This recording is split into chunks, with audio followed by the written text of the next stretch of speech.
बिस्मिल्लाहिर्रहमानिर्रहीम 15 मिनट के अंदर हम अपना रीनल सिस्टम को रिवाइज़ करते हैं, सेम एज़ जैसे हमने पहले सिस्टम को रिवाइज़ किया इंशाल्लाह। सबसे पहले प्लीज़ एक चीज़ याद रखना, एक चीज़ बता दूं कि एक्यूट किडनी इंजरी के अंदर और क्रोनिक किडनी इंजरी के अंदर खुदा का वास्ता जीएफआर को लाजमी पढ़ना होता है। मैं अभी भी बहुत से बच्चे क्वेश्चन देख रहे थे कि वो जीएफआर पे ऐसे हो जाते हैं कि नहीं ये तो हो ही नहीं सकता।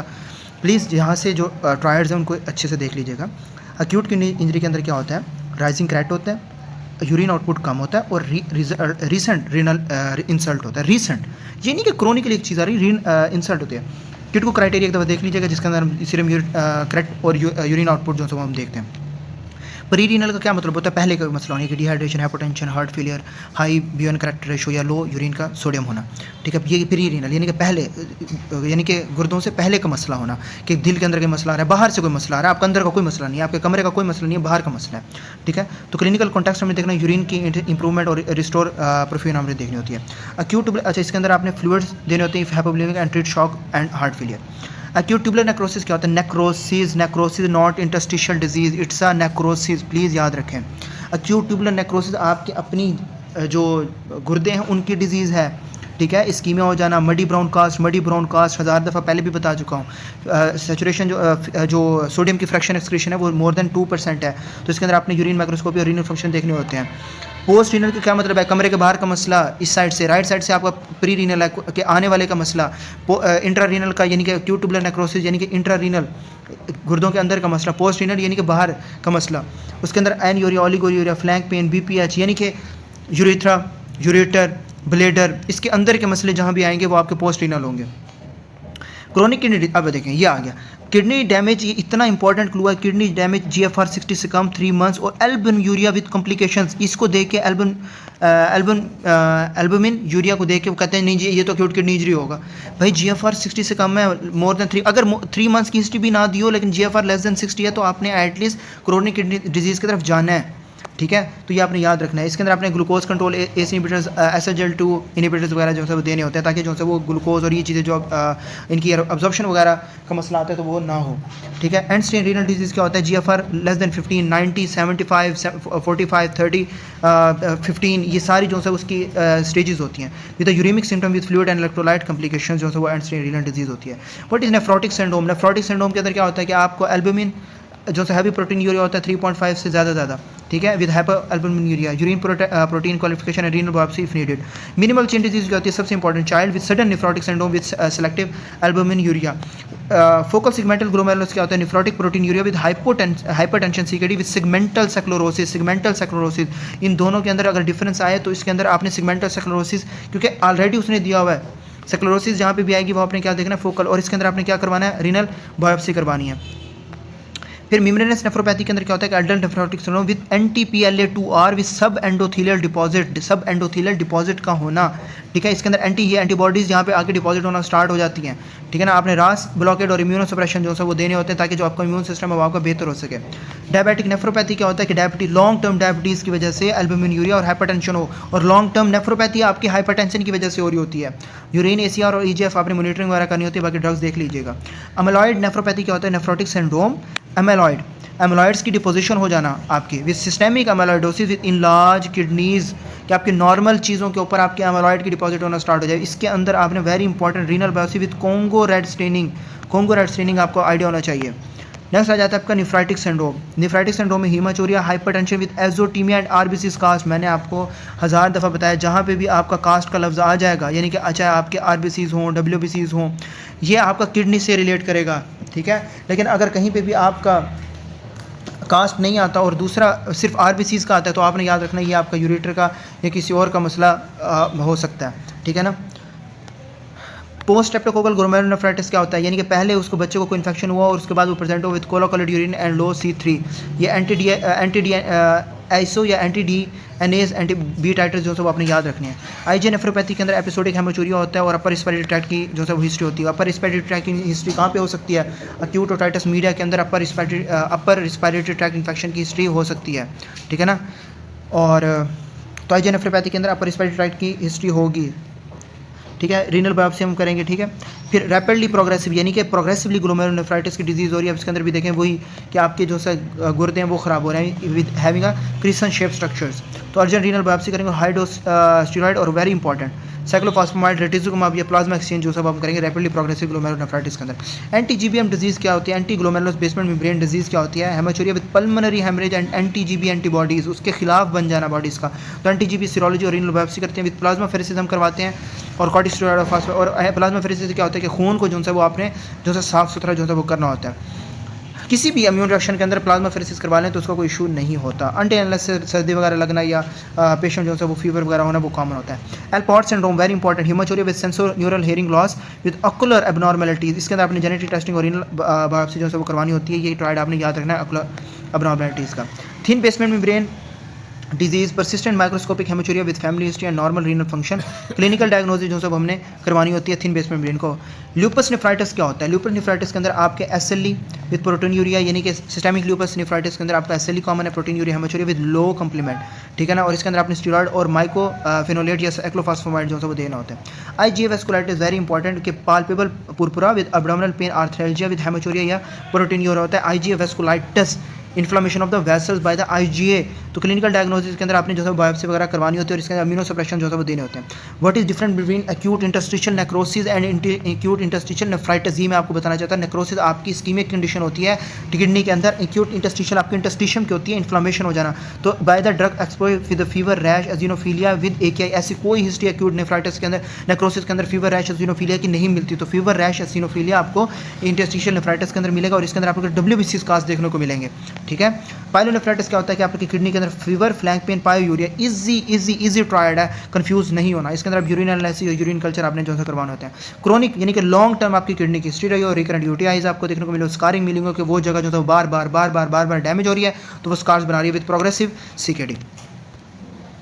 नेक्स्ट बात करते हैं एक्यूट सिस्टाइटिस यानी कि gall bladder, dysuria, during frequency and supra pubic pain. Confuse नहीं होना, सुप्रा प्यूबिक पेन में ऐसे आप हाथ लगाते हैं ऊपर की तरफ कि बिल्कुल लोअर एब्डोमेन के ऊपर जो है वो आपको पेन फील होता है, सुप्रा प्यूबिक पेन। और इसके अंदर जो है वो रिकरेंट और प्रेगनेंसी के अंदर जो है मोस्ट कॉमनली देखा जाता है कि वो अफेक्ट कर रहा होता है क्या कहते हैं अपना प्रेगनेंसी के अंदर जो है वो वेट डाल रहा होता है जिसकी वजह से आपको जो है वो पेन आपको देखने को मिल रहा होता है। तो इसके अंदर TMPSMX जो है वो वेरी इंपॉर्टेंट जो है वो ड्रग जो है हम देते हैं। एसिम्प्टोमेटिक बैक्टीरिया ये आप देख लीजिएगा। Recurrent UTI very important, repeated cystitis episode with positive culture and risk factor.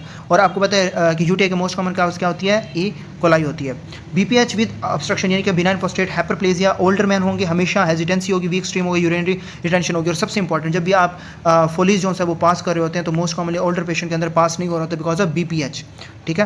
Hydronephrosis क्या होती है कि आपकी जो किडनी है उसके अंदर पानी का भर जाना, उसके अंदर ऑब्स्ट्रक्शन हो जाना, यानी कि अगर कोई ना कोई फॉर एग्जांपल ये आपकी किडनी है और आपकी फॉर एग्जांपल इस जगह पे पेलोरस रीजन के ऊपर जो किडनी अटैच और पीछे से जो है वो फ्लूइड बढ़ता चला जाए, या आपकी यूरिथ्रा के अंदर किसी ना किसी जगह पे पथरी है तो उसकी वजह से भी हाइड्रोनेफ्रोसिस हो, या आपकी जो गॉल ब्लैडर है उसके और यूरिथ्रा के दरमियान जिसको हम यूरिट्रोवेस्कुलर रिफ्लेक्स जिसे हम कहते हैं उसके अंदर किडनी आ रही है, या उसका आपका जो वॉल्व है वो उसी तरीके से अटैच ना हो, ये वॉल्व लाइक फंक्शन ना प्ले कर रहा हो आपका यूरिटर, तो उसकी वजह से यूरिथ्रा तो उसकी यूरिटर तो उसकी वजह से भी बैक फ्लो हो जाता है और हाइड्रोनेफ्रोसिस होने के चांसेस होते हैं। तो flank pain, anuria and dilated प्रोलैक्टिव सिस्टम जो है वो देखने को मिल होता है। नेफ्रोलिथेसिस क्या होता है, कोली की फ्लैंक पेन, ये पेन आपने याद रखनी है, कोली की फ्लैंक पेन विद हेमाचूरिया नॉज। अब देखो इसके अंदर अब अगर कोली की फ्लैंक पेन हो तो आप तो ये भी समझ सकते हैं ये हाइड्रोनेफ्रोसिस हो सकता है, आप ये भी समझ सकते हैं कि शायद कोई इन्फ्लेमेशन वगैरह हो रही है। तो कोली की फ्लैंक पेन हमेशा आपका नेफ्रोलिथेसिस के अंदर होता है। आना और जाना, कोली के पेन का क्या मतलब होता है, पेन आता है पेन चला जाता है, ठीक है, मुसलसल आपका नहीं होता। यूटीआई का भी ऐसे ही पेन होता है कि मुसलसल 2 घंटे बहुत शदीद सवेर पेन होगा लेकिन उसके बाद जो है वो आपका ठीक हो जाएगा। टोराडोल वगैरह जो है वो हम देते हैं, ट्रामोल वगैरह, तो पेशेंट ठीक हो जाता है अनटिल अनलेस उसको किडनी का मसला ना हो। कैल्शियम ऑक्सलेट स्टोन्स क्या होते हैं, आपके राइडोपेक होते हैं, इन्वेलप क्रिस्टल्स होते हैं, हाइपरकैल्सियूरिया और एक्सोल्यूरिया आपने जो है देखना होता है। देखो चाहे स्टोन एनालिसिस करनी होती है with 24 hour urine in recurrent stone. Calcium oxalate सबसे ज़्यादा होते हैं बिकॉज ऑफ कैल्शियम जो है वो आपका किडनी जो है वो रिअब्जॉर्ब कर रहा होता है। यूरिक एसिड और रेडियोल्यूसेंट होते हैं, very important with acidic urine. इनको एसिडिक यूरिन जो है उससे एसिडिक यूरिन के अंदर जो है आपके यूरिक एसिड स्टोन बनते हैं with gout and metabolic syndrome, जिसके अंदर आपका यूरिक एसिड का लेवल जो है वो ज़्यादा होता है। स्टेरोवेट, रिकरेंट यूटीआई या staghorn calculus, very important staghorn calculus आप किसके अंदर देखते हैं, स्टेरोवेट स्टोन्स के अंदर। और इसके अंदर क्या होता है आपका यूरिएज पॉजिटिव ऑर्गेनिज्म आपको मिलता है। सिस्टीन सिस्टोन क्या होता है कि young patient with recurrent stone with hexagonal crystals, 6 मुंह वाला, ठीक है, हेक्सागोनल क्रिस्टल्स। तो इसके अंदर urine microscopy stone analysis and cyanide nitroprusside test जो है वो पॉजिटिव होता है साइनाइड पॉइजनिंग की वजह से। रीनल सेल कार्सिनोमा के अंदर haematuria, flank mass pain and weight loss की हिस्ट्री देखने को मिल रही होती है और इसके अंदर आपने सीटी एब्डोमेन और पेल्विस करवाना होता है। विलियम्स ट्यूमर क्या होता है कि चाइल्ड विलियम्स ट्यूमर चाइल्ड होता है। इसके अंदर आप अगर आपका रीनल सेल है, रीनल कार्सिनोमा है तो वो आपका अडल्ट के अंदर मोस्ट कॉमनली होता है। विलियम्स ट्यूमर आपका चाइल्ड के अंदर होता है with abdominal mass and haematuria and hypertension. Abdominal mass आपको लाजमी जो है वो देखने को मिलेगा, ठीक है। नेक्स्ट आपका आ जाता है autosomal dominant polycystic kidney disease. Autosomal recessive और एडल्ट में क्या होता है कि ऑटोसोमल रिसेसिव के अंदर आपको बैरी एनोरिज्म यानी कि bilateral renal cyst, hypertension and family history with berry aneurysm देखने को मिल रहा होता है। ऑटोसोमल के अंदर आपको चाइल्ड के अंदर, ये आपके एडल्ट के अंदर आपको मोस्ट कॉमनली देखने को मिल रहा होता है। और ऑटोसोमल आपका बच्चों के अंदर होता है विद इलाज echogenic kidneys with congenital hepatic fibrosis, ठीक है। और इसके अंदर जो है वो जेनेटिक टेस्टिंग वगैरह करवानी होती है।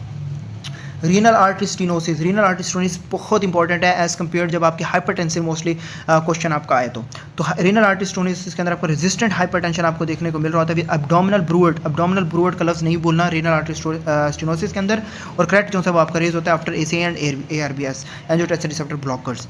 रीनल वेन थ्रोम्बोसिस के अंदर निफ्रोटिक सिंड्रोम होता है, फ्लैंक पेन होता है और हेमाचोरिया। अभी ऊपर फ्लैंक पेन भी पढ़ के हैं, कोली की पेन भी पढ़ के हैं, सिस्टाइटिस के अंदर भी जो है वो पढ़ के हैं, लेकिन उसकी हिस्ट्री जो है वो डिफरेंट होती है कि उसके अंदर एसिनोफिलिया भी आपको जो है वो देखने को मिल रहा होता है। आपके जो अक्यूट पाइलोनेफ्राइटिस की जो हिस्ट्री होती है, एसिनोफिलिया या अक्यूट इंटरस्टिशियल नेफ्राइटिस की जो होती है, एसिनोफिलिया उसके अंदर ज़्यादा मिल रहा होता है और जो इन्फेक्शन उसका लेवल जो है वो ज़्यादा मिल रहा होता है। इसके अंदर भी फ्लैंक पेन जो है आपको देखने को मिल रहा होता है।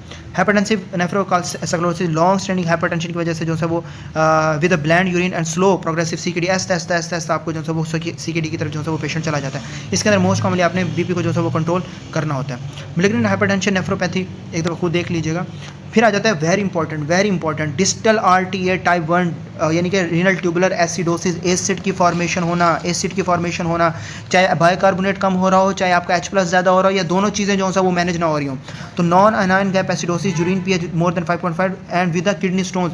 तो टाइप 1 के अंदर डिस्टल कन्वोल्यूटेड ट्यूब्यूल के ऊपर आपके जो है जो serum urine electrolyte urine pH जो है वो बाइकार्बोनेट या सिट्रेट जो होता है वो आपका रिलीज रीअब्जॉर्ब जो है वो आपका प्रॉक्सिमल कन्वोल्यूटेड ट्यूब्यूल में आपका बाइकार्बोनेट और यहाँ पे आपका H+ आयन। प्रॉक्सिमल के अंदर जो है वो आपका बाइकार्बोनेट जो है वो रिलीज हो रहा होता है, वो रीअब्जॉर्ब नहीं हो रहा होता है, जिसकी वजह से एसिड आपकी बॉडी के अंदर H+ आपकी बॉडी के अंदर ज़्यादा हो रहा होता है, ठीक है। तो it is a non gap acidosis bicarbonate wasting and Fanconi features. इसके अंदर बाइकार्बोनेट की रिप्लेसमेंट वगैरह करवानी होती है। इसके अंदर एल्कली थेरेपी जो है वो करवानी होती है, बाइकार्बोनेट या सिट्रेट आपने देना होता है। टाइप 4 के अंदर क्या होता है, वेरी इंपॉर्टेंट हाइपरकलीमिया। इन दोनों कंडीशंस के अंदर आपको किसी किस्म का हाइपरकलीमिया नहीं देखने को मिलेगा, लेकिन टाइप 4 के अंदर देखने को मिलेगा बिकॉज इन दिस कंडीशन आपका H+ और सोडियम आपका बाहर जा रहा है, तो H+ और पोटाशियम आपका बाहर आ रहा है। तो mild non gap acidosis 8 to 12 से ज़्यादा होगा तो हाई अनाइन गैप एसिडोसिस होता है, ठीक है। तो mild anion gap acidosis with diabetes and hypoaldosteronism यानी कि आपका जो रॉस मैकेनिज्म वो एक्टिवेट नहीं हो रहा, सोडियम बाहर जा रहा है, H+ और K+ आपके अंदर आ रहे हैं, तो हाइपरक्लीमिया और एसिडोसिस की आपको हिस्ट्री देखने को मिल रही होती है, ठीक है। प्राइमरी एल्डोस्टेरोनिज्म क्या होता है, एल्डोस्टेरोन का जो है वो ज़्यादा हो जाना है, इसकी वजह से हाइपरटेंशन, हाइपोक्लीमिया और मेटाबॉलिक अल्कलोसिस यानी कि H+ रिलीज, K+ जो है रिलीज हो रहा है, सोडियम की रीअब्जॉर्प्शन हो रही है, वाटर की रीअब्जॉर्प्शन हो रही है, हाइपरटेंशन हो रही है बॉडी के अंदर। और जब आपकी बॉडी के अंदर वाटर रिलीज हो रहा है, बाइकार्बोनेट जो है वो आपकी बॉडी के अंदर रीअब्जॉर्ब हो रहा है, तो उससे क्या होगा, मेटाबॉलिक अल्कलोसिस। नेफ्रोजेनिक डायबिटीज क्या होता है, polyuria hypernatremia with dilute urine despite dehydration यानी कि आपकी ADH आपके किडनी के ऊपर आके इफेक्ट नहीं कर रहा है। इसके अंदर आपने वाटर डेप्रिवेशन करवानी होती है, लेकिन डेस्मोप्रेसिन नहीं देना होता है क्योंकि ADH तो रिलीज हो रहा है, लेकिन आपका किडनी जो है उसको रिस्पॉन्ड नहीं कर रहा है। हाइपरक्लीमिया का होता है weakness, arrhythmia with peak TBS with renal failure या ड्रग, तो इसके अंदर सीरम फॉस्फेट और ECG वगैरह करवानी होती है। और इसके अंदर आपने सबसे पहले इनिशियली ECG करवानी है, फिर आपने जो है वो कैल्शियम ग्लूकोनेट जो है वो देना है, फिर उसके बाद इंसुलिन ग्लूकोज जो है वो आपने देना होता है अगर आपको ECG की हिस्ट्री मिल रही हो। लेकिन अगर वो कहते हैं माइल्ड हाइपरक्लीमिया, वेरी इंपॉर्टेंट माइल्ड है, तो फिर आपने इंसुलिन और ग्लूकोज की तरफ जाना है, क्योंकि इंसुलिन आपके पोटाशियम को उठा के कहाँ पे डाल देता है, सेल के अंदर डाल देता है। Weakness, hypokalaemia, U waves and diuretics और जेट लॉस यानी कि डायरेटिक वगैरह दे रहे हैं तो आपका हाइपोक्लीमिया हो रहा है। सीरम पोटाशियम और यूरिक पोटाशियम जो है वो आपने करवाना होता है, और आपने पोटाशियम की जो है वो ट्रीटमेंट करना होता है। हाइपोनेट्रीमिया यानी कि सोडियम का कम हो जाना, ठीक है ना। सीरम ऑस्मोलैरिटी, यूरिन ऑस्मोलैरिटी या यूरिन सोडियम जो है वो आपको ज़्यादा देखने को मिल रहा होता है। हाइपोनेट्रीमिया में आपका जो है वो बॉडी के अंदर जो है वो सोडियम ज़्यादा देखने को मिल रहा होता है, high sodium with water loss and जो सीरम सोडियम ऑस्मोलैरिटी वो ज़्यादा हो जाती है। इसके अंदर जो है वो आपने फ्री वाटर रिप्लेसमेंट करनी होती है ताकि वाटर आपकी बॉडी के अंदर ज़्यादा हो तो सोडियम जो है वो डाइल्यूट हो जाए। रीनल मेटाबॉलिक एसिडोसिस में आपका बाइकार्बोनेट आपका लो होगा, यूरिन और रीनल फेलियर आपको जो है वो देखने को मिलेगा, और एसिड की रिटेंशन होगी। डायलिसिस इंडिकेशंस क्या होती हैं, very important in clinical aspect as well, कि AEIOU यानी कि acidosis, electrolyte emergency, intoxication overload या यूरीमिया, इन सारों के अंदर जो है वो आपको जब भी आपका क्रेट का नॉर्मल यूरिया का जो है वो है वो आपका बहुत ज़्यादा हो, तो उसके अंदर आपने डायलिसिस करवाना होता है। और आप जब डायलिसिस पेशेंट करवा के आते हैं और उसके बाद जब आप LFTs वगैरह करवाते हैं तो बहुत ज़्यादा उसके अंदर जो है पेशेंट को सुकून मिलता है और हमें जो है वो पॉजिटिव हिस्ट्री जो है वो देखने को मिल रही होती है। हेमोडायलिसिस कॉम्प्लिकेशन में हाइपोटेंशन, क्रैम्प्स, ये एक मोस्ट कॉमन कंडीशन होती है। पेरिटोनियल डायलिसिस, पेरिटोनियल में एब्डोमिनल पेन, क्लाउडी डायलिसेट और फीवर, यानी कि इसके अंदर आपको जो है वो सेल काउंट जो होता है वो आपको ज़्यादा देखने को मिल रहा होता है। और इंट्रापेरिटोनियल आपको एंटीबायोटिक जो है वो देनी होती है फॉर द पेरिटोनाइटिस।